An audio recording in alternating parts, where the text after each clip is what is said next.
Hi guys, here at Q-Tips we always try to be the first to show you new ways of watching snooker, and today is no different. In this episode we're going to be trying out these Ray-Ban Meta glasses that obviously have a built-in camera to try and give you a POV look of hitting the cue ball. I'm going to play a few shots, different shots, and at the end I'm going to try and show you a century break. So there they are, it's here somewhere. There it is, and here we go, first simple shot. All right, let's start with the basics. Top spin, stun, and screw. Just with these glasses, just gives you an idea on how high I'm aiming on the cue ball to get this top spin.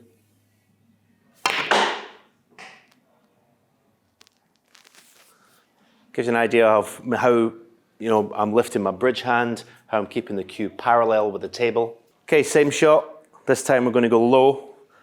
So again, this view gives you an idea of how low my bridge is, where I'm aiming on the cue ball, quite low down, to get the screw effect. Finally, stun shot, middle of the cue ball.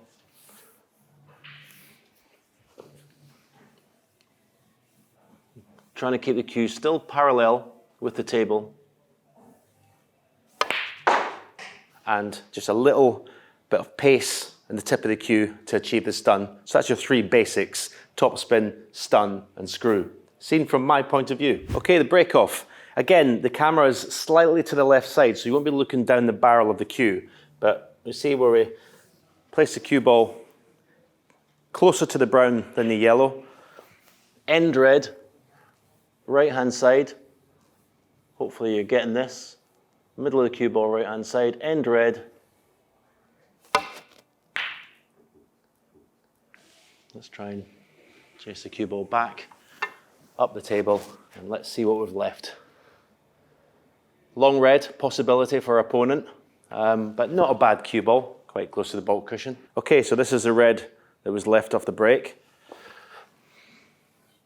It's a bit strange wearing glasses to play snooker, a bit like Dennis Taylor.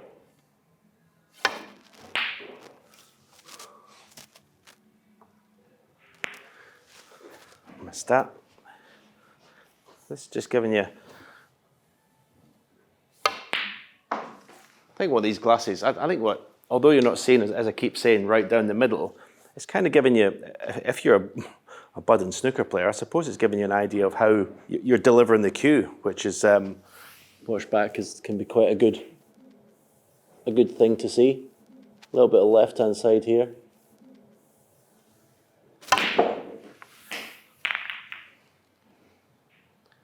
Into the pack. How lucky. Maybe technology will come along where the camera is right in the middle, which would obviously be more beneficial to see what sort of side players are using to manipulate the cue ball. I'm playing this with a touch of left-hand side, just to hold for the black. Well, I'm overhit it. I'm on the pink. But yeah, it'd be quite fun to be able to switch to, because every player is different. Every player plays with the, side with different ways. The more extremes, someone like Selby, for instance, goes very low for screwbacks, very high for topspin, where other players not so much. So I think it would be a good innovation for the game.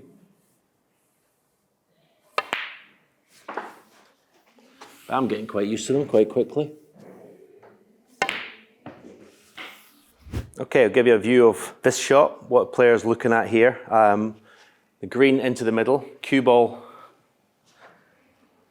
straight line, into the pink, or the red that's slightly to the left of the pink. Try and open these reds up.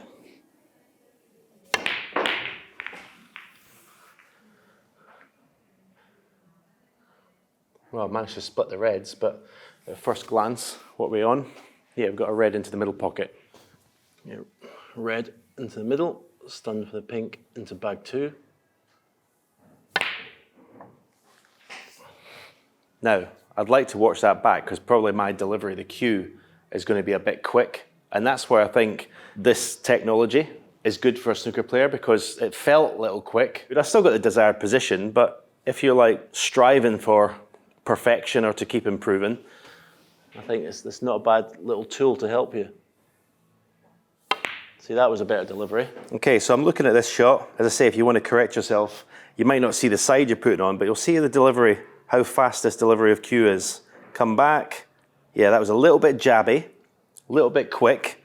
So obviously that tells me what I was doing wrong. And then we'll go to this next shot. Okay, so it's not as difficult as a shot in the middle, but you can see the difference of the delivery of the cue. There was a lot more time, brought the cue back, and there was just a little bit of a pause, and there was no sort of jerking to get the cue through the ball. So that, for that respect, I think this is certainly helping me. I mean, I know when I can feel a bad strike of the cue ball, but at least this has given me visual evidence of what I was feeling.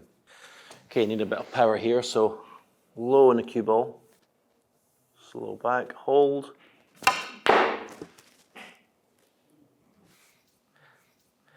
Screwing the cue ball all the way back up the table. Again, screw back the yellow. Try and keep it as smooth as possible. That felt quite nice. Try and play the red into the corner. A little cannon on the red beside the black. Just needs a little delicate little shot. That was quite nice. Perfectly on the black.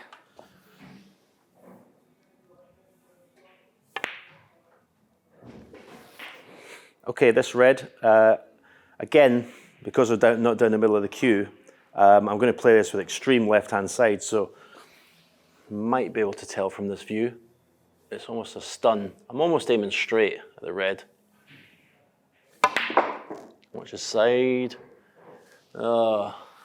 Well, you can see, not on the black, not on the pink. So we go for the hero blue.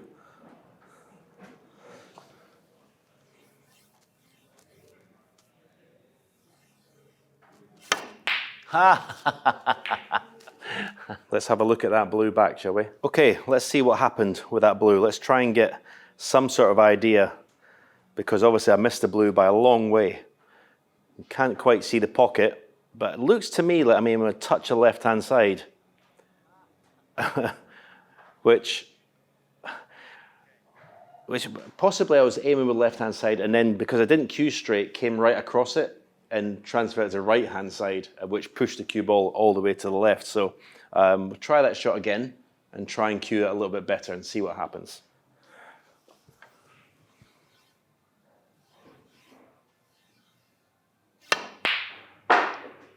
There we are. Made the adjustment. Cued it obviously a lot better. I mean, I managed to hit the cue ball where I was aiming, and that's the thing. But obviously, I was able to see that my delivery was a lot better. Okay, let's play a couple of splits into the pack, trying to see from my point of view. Nice and low in the cue ball.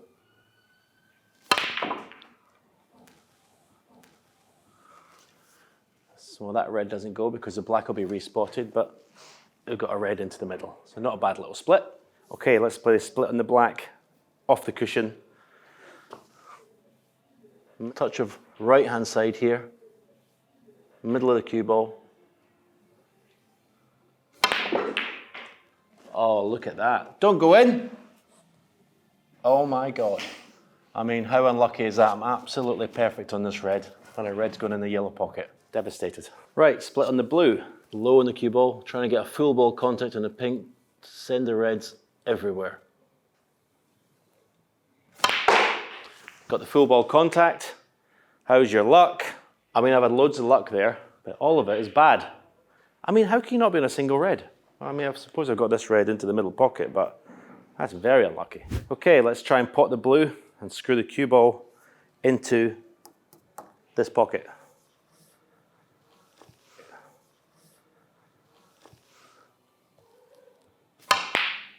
Oof. Let's have a look back at that one and see how badly I cued that shot. Okay, what I'm looking at here is what the cue does after I strike the cue ball, because it felt like the cue went up in the air a mile.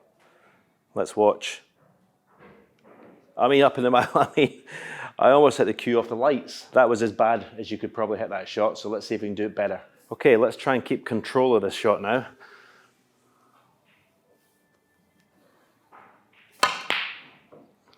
Okay, let's have a look and see how much better it was. Okay, that one felt better. I didn't feel like the cue went up to the ceiling. Still, because I probably lifted my head a little bit, that brings the cue up. But let's see what happens with the tip of the cue. You can see the tip of the cue is still pointing towards the pocket, so it's a much, much better strike. But still, not as still with my head and not as smooth as I would like. So let's try again. Let's go. One little thing I will add about these glasses is with this rim here, if you watch Dennis Taylor and everyone that wears glasses to snooker, the lenses are upside down and there's no rim. When I'm getting down to the shot, this is me making excuses now, this is right in my eye line. So a little bit of a guess, giving myself a little bit of an excuse, but I should still be able to do this.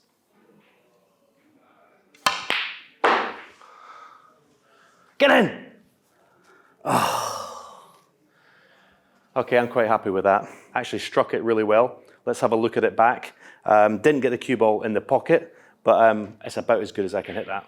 Okay, let's see how smooth the delivery is here and see if I can keep the tip of the cue down.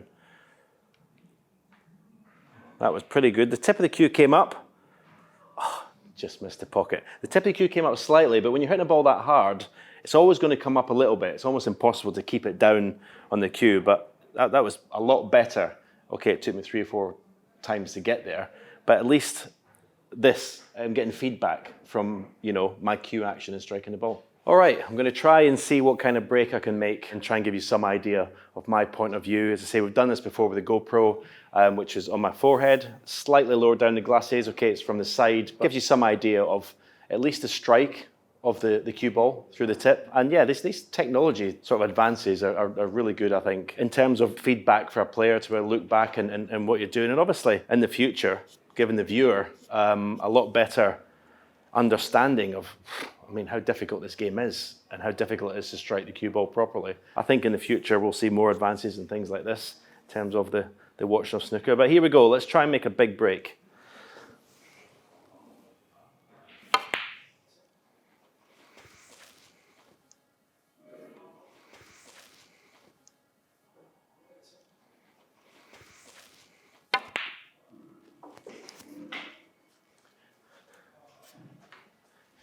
Eight.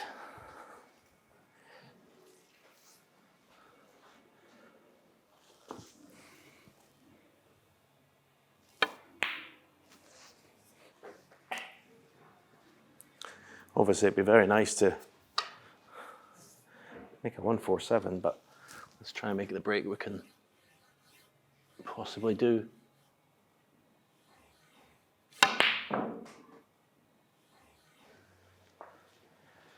16.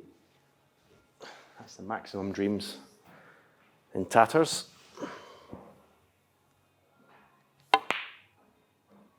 I'm going to cheat because that pink, when I set the reds up, the pink's supposed to go. So small cheat by me there. That's why I played for the pink, because it usually goes. 23.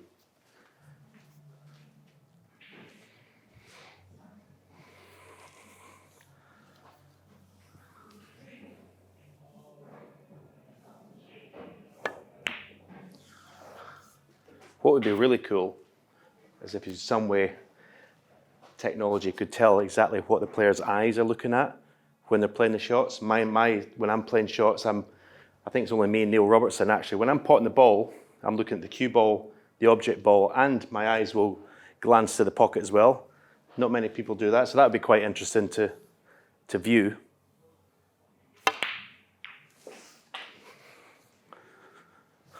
.31.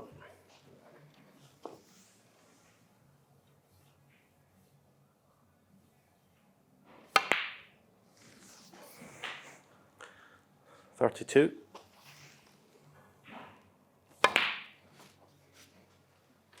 38.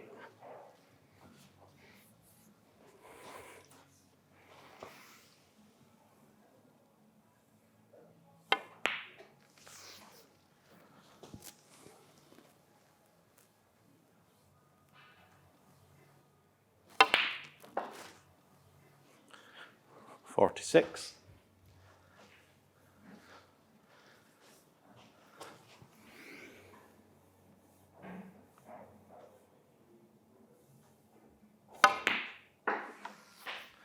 47.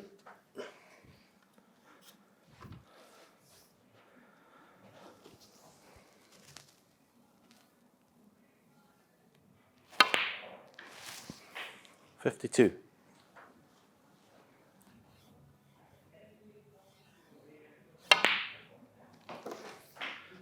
53.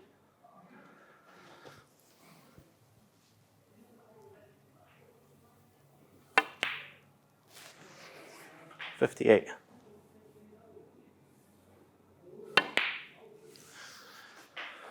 59.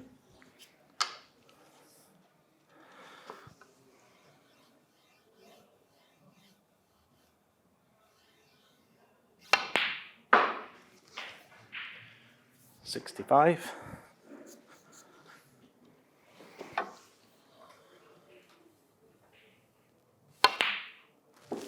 1 thing these are making me focus on is making sure before I get down to the shot, I've got the potting point of the object ball, because when I get down, because of this rim and the glass, everything looks different, so it's testing out my aiming. Not a great shot there, actually.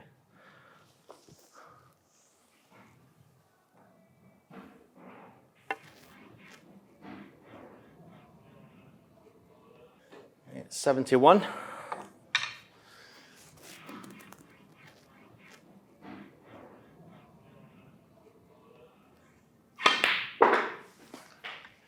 72.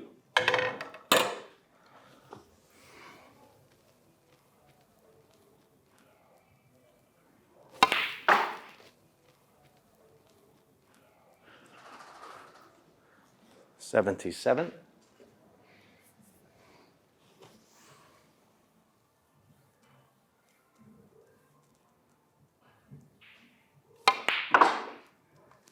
'Oh, I hit that too well.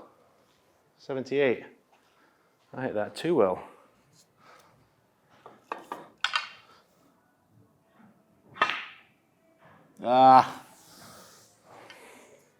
Didn't make this entry, but decent enough 78 break. Hope you enjoyed that from kind of my point of view. All right, so that was a lot of fun actually, using these Ray-Ban Metas. Gave me quite good feedback on how I was delivering the cue. Not so much on how, if I was putting any unwanted side, anything like that. For that, the camera, as I say, is in the left-hand side. For that, you would need the camera in the middle to have a real good view. And also for snooker players, this bit here, it's kind of obstructing the view of the shot. Otherwise, I mean, I think it's an absolutely great toy. I mean, if I was going to make marks out of 5, as we've done before with some snooker equipment, this is, I think it's 4.90. I mean, it's as good as it gets without, as I say, just having the camera in the middle. For snooker-wise, that'd be the only improvement I would make.